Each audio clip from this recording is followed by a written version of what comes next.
Bharatiya Janata party का और मोदी सरकार का गंदा खेल फिर शुरू हो गया है और गुजरात के सह प्रभारी भाई दुर्गेश पाठक जी के घर पे सीबीआई को मोदी जी ने भेज दिया धमकाने के लिए। क्यों धमकाने के लिए भेजा? क्या इसके पीछे की वजह है? सिर्फ एक वजह, क्योंकि पार्टी ने उनको गुजरात की जिम्मेदारी दे दी।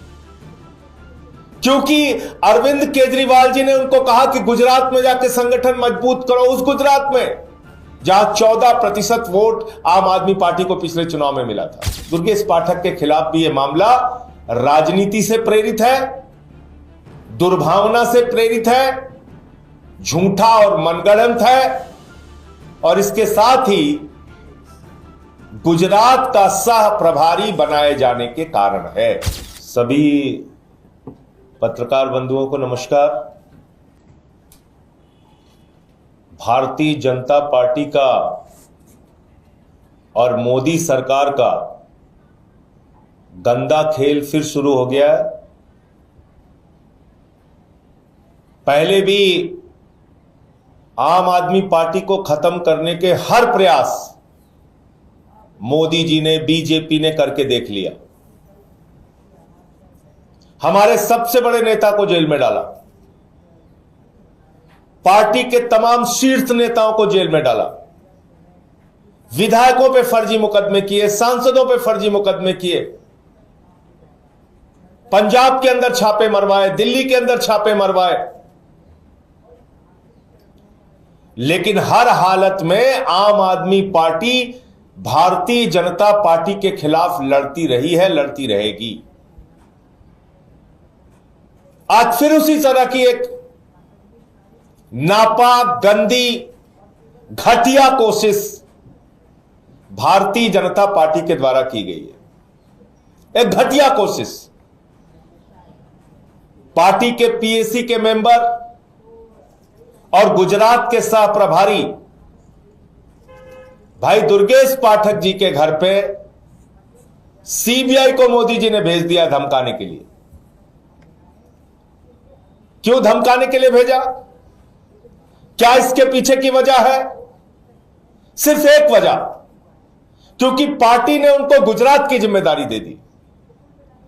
क्योंकि अरविंद केजरीवाल जी ने उनको कहा कि गुजरात में जाके संगठन मजबूत करो, उस गुजरात में जहां 14% वोट आम आदमी पार्टी को पिछले चुनाव में मिला था, उस गुजरात में जहां 5 विधायक आम आदमी पार्टी के हैं।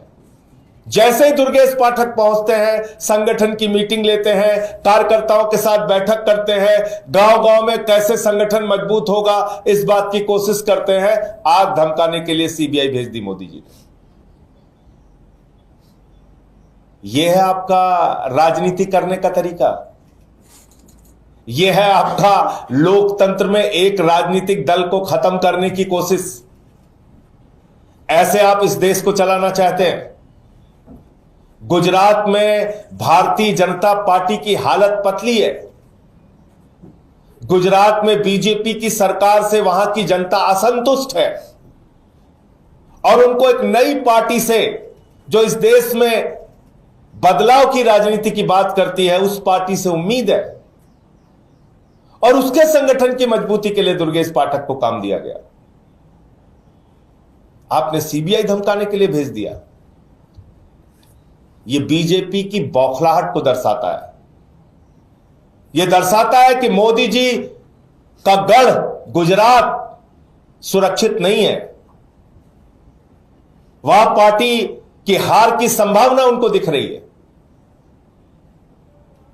तो इसलिए मैं साफ तौर पे कहना चाहता हूं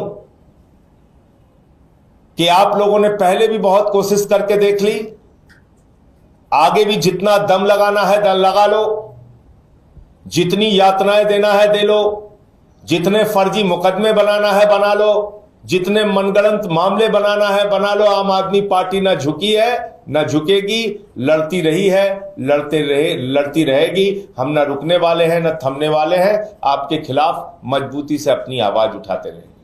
दुर्गेश पाठक के खिलाफ भी यह मामला राजनीति से प्रेरित है, दुर्भावना से प्रेरित है, झूठा और मनगढ़ंत है और इसके साथ ही गुजरात का सह प्रभारी बनाए जाने के कारण है, इसके अलावा कोई कारण नहीं। तो मुझे इतनी बात कहनी थी। आम आदमी पार्टी पूरी मजबूती के साथ दुर्गेश पाठक जी, उनके परिवार के साथ खड़ी है और हमने हर लड़ाई का सामना, बीजेपी के हर जुल्म और जाति का सामना किया है, आगे भी करते रहेंगे। आपके कोई प्रश्न आप पूछ सकते हैं। विदेशी फंडिंग से जुड़ा मामला बताया जा रहा है कि कल इसमें एफआईआर हुई है सीबीआई को, तो क्या आपको जानकारी है इस मामले को लेकर, अगर आप बता दें? देखिए, ये बड़ी अजीब बात है। पहली बात तो मुझे पूरी जानकारी नहीं है कि किस मामले को लेके ये सीबीआई धमकाने पहुंची है, लेकिन आप बताइए, अगर आपकी बात मान लूं तो ये मामला कब से उधेड़ बुन किया जा रहा है? ये तो 10 साल से ही राग अलाप रहे भाजपाई, विदेशी फंडिंग, विदेशी फंडिंग, विदेशी फंडिंग। क्या हो गया उसका? तो ये मामला कैसे बना? ये मामला तब बना जब गुजरात के सह प्रभारी बनाए जाते हैं दुर्गेश पाठक। अब बताइए ना, तो 10 साल से विदेशी फंडिंग का राग अलाप रहे भाजपाई, तो आज तक तो कुछ नहीं हुआ। अब क्यों छापा पड़ गया? सीबीआई क्यों धमकाने पहुंच गई इस दुर्गेश पाठक को? क्योंकि गुजरात के सह प्रभारी बनाए गए वो।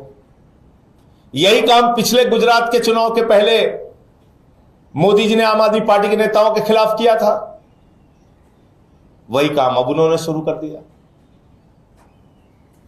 सर, एक तरफ आप कह रहे हैं कि बीजेपी आपको इस तरह की परेशान करेगा, दूसरी तरफ कांग्रेस भी बात कह रही है। नेशनल हेराल्ड मामले में सोनिया राहुल का चार्जशीट दाखिल हुई, तो वो लोग कह रहे हैं कि विपक्ष को खत्म करने की कोशिश है। देखिए, कांग्रेस बीजेपी का तो एक नूरा कुश्ती का खेल चल रहा है। आपने दिल्ली के चुनाव में देखा होगा, भाजपा जीती, कांग्रेसी नाच रहे थे।